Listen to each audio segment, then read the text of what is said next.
আসসালামু আলাইকুম। বাংলার কৃষি ও কৃষক বিডি চ্যানেল আপনাদের সবাইকে স্বাগতম। আসলে কৃষি বিষয়ে যারা নতুন উদ্যোক্তা আছেন যে আসলে কিভাবে চাষবাস করবেন, অনেকে অনেক ধরনের প্ল্যানিং থাকে। আমরা কি করি যে আসলে নার্সারি থেকে বিভিন্ন জায়গা থেকে চারা কিন্তু ক্রয় করি। সেই ক্ষেত্রে দেখা যায় কি এখন আমি যে জায়গাতে আছি আসলে আপনারা হয়তো দেখলে কিন্তু বুঝতে পারবেন না যে আসলে এটা কি গাছ। যদি বোঝায় যে আসলে এটা কিন্তু আসলে চারা রাখার জন্য রাখা হয়েছে, এটা হলো একটা ফুলকপি গাছ।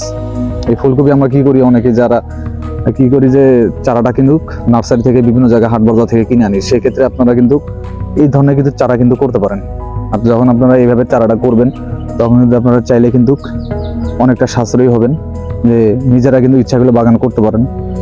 তাহলে এই ধরনের আপনারা কিন্তু চারা করে কিন্তু অনেক উপকৃত হবেন। আমাদের কৃষি বিষয়ে অনেক নতুন নতুন ভিডিও পেতে আসলে আমাদের চ্যানেলটিকে সাবস্ক্রাইব করে রাখবেন এবং পাশেই থাকবেন।